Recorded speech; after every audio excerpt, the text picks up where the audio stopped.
এই মুহূর্তে আমরা অবস্থান করছি দাগনভূঞা বাজারের শিলুনিয়া বাজারে, এবং আমরা এখানকার যে স্থানীয় দুইজন রাজনীতি ব্যক্তিত্বের সাথে কথা বলবো এবং তাদের সাথে কথা বলে, যেহেতু তাদের আন্ডার এখানকার মানুষ অনেকে তাদেরকে শ্রদ্ধাভাজন গুরুজন হিসেবে মানে এবং তাদের কথা পালন করেন।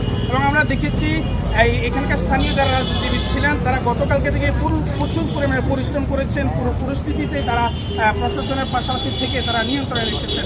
আমার সামনে রয়েছেন বাংলাদেশ জাতীয়তাবাদী দল বিএনপির একজন প্রতিনিধি স্থানীয় জনাব শাহাদাত হাসানুজ্জামান শাহাদাত সাহেব।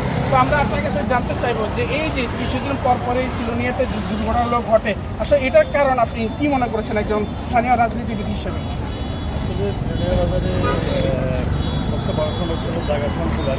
একদিক যে আমাদের বাজারে যে স্থান করার মতো ভিতরে কোনো জায়গা নাই, আর যে জায়গা আছে এই জায়গার ভিতরে যত্রতত্র আপনার গাড়ি পার্কিং করে রাখে। এখান থেকে মনে করেন যে এই রোড থেকে যে গাড়িগুলো আছে এগুলো যখন ডাইরেক্ট সিএনজি বলেন, অটো রিক্সা বলেন, যখন উঠে আসে তখন এদিকে দ্রুত কোনো গাড়ি আসে তখন এই অ্যাক্সিডেন্টটা ঘটে।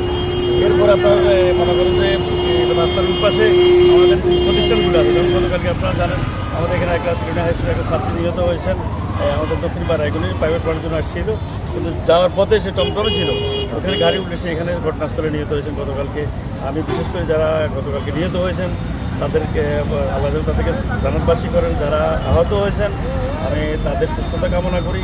এবং আজকে যে আমি আপনি যে কথাটা আমাকে বললেন, যেখানে সমস্যাটা একটাই, এখানে স্পিডে যখন গাড়ি আসবে তখন এখান থেকে যে আমাদের যে স্ট্যান্ডে যে গাড়িগুলো দাঁড়িয়ে থাকে, এবং আর এই যে দেখেন এই যে ফুটপাথটা, যে আপনার দিকে কি দেখেন এই রাস্তায় যে এটা আছে এটা কিন্তু সরকারি জায়গা।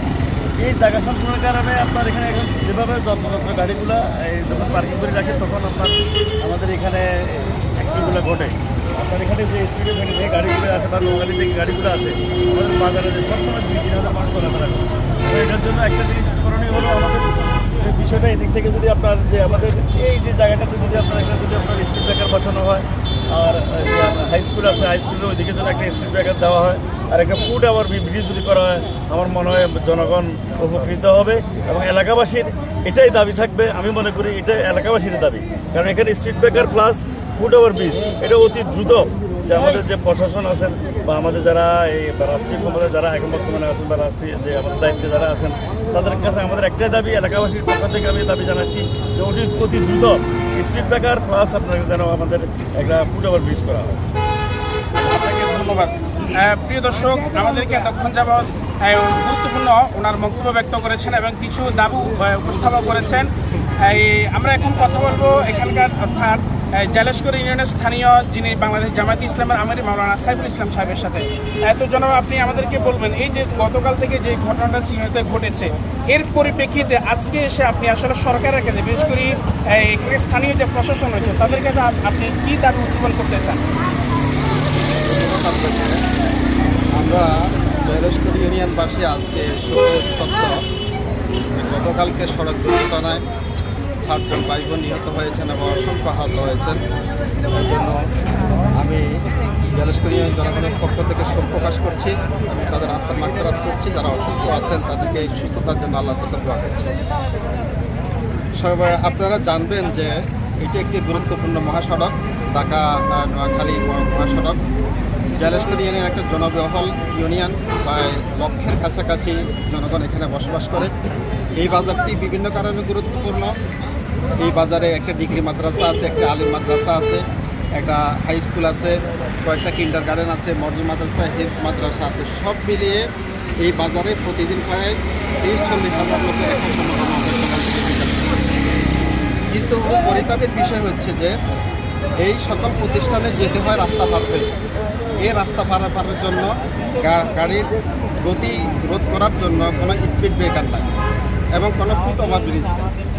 যেটা জনগণের দাবি ছিল যে এখানে গাড়ির গতি নিরোধ করার জন্য একটা ফুট ওভার ব্রিজ, এরপরে স্পিড ব্রেকার, কয়েকটা স্পিড ব্রেকার হলে কিছুটা হলেও গতি নিয়ন্ত্রণ করা যেত, যার কারণে এই যে দুর্ঘটনাগুলো কবর করছে সেই দুর্ঘটনাগুলো আর ঘটবে না বলে আমরা ভাবি। এর সাথে আরও অনেকগুলো কারণ, এবং সরকারি জায়গা যে রাস্তার পাশে দোকান বসানো, এরপরে সিএনজিগুলো যত্রতত্র সেখানে স্টেশন বসিয়ে ওঠানামা করছে। যা সরকার যে নিয়ম আছে, রোডের যে নিয়ম আছে, নিয়ম অনুযায়ী যেখানে যান্ত্রিক নামার কথা ছিল সেখানে না করিয়ে এরা এমন একটা জায়গা করে যেখানে স্বাভাবিকভাবে গাড়িগুলো বাধাগ্রস্ত হয়। কালকের দুর্ঘটনার জন্য যে বিষয়টা আমরা দায়ী মনে করতেছি যে হীরাপুর রোডের এই যে উঁচু জায়গা, উঁচু থেকে নিচে যাওয়া, এই জায়গাটা এমনিতে ভয়ঙ্কর। আবার অনেকগুলো সিএনজি এখানে স্টেশনে দাঁড়িয়ে থাকে, যার কারণে ওই দিক থেকে গাড়ি আসার পরে গাড়িটা ব্রেক করার সাথে সাথে সেগুলো থামে না, কোনো একটা গাড়ির সাথে বাড়ি লাগে, যার জন্য এই দুর্ঘটনাটা ঘটছে। আমি সরকারের নিকট দাবি জানাবো, জয়লেশ্বরী ইউনিয়নের জনগণের প্রাণের দাবি, এই মহাসড়ক দিয়ে যারা যাতায়াত করেন তাদের প্রাণের দাবি হচ্ছে অচিরেই স্পিড ব্রেকার সহ গাড়ির গতিরোধ করার জন্য ব্যবস্থা গ্রহণ করতে হবে। 2 নম্বর হচ্ছে কম সময়ের মধ্যে ফুট ওভারব্রিজ নির্মাণ করতে হবে। 3 নম্বর কথা হচ্ছে আমাদের গাড়িগুলার যাত্রী উঠানামার জন্য যে একটা জনবহুল এলাকা থেকে একটু দূরে নিয়ে শিরোনিয়া হাই স্কুলের আশপাশে কোথাও সেখানে যাত্রী উঠানামার ব্যবস্থা আমাদেরকে করতে হবে। ধন্যবাদ আপনাকে।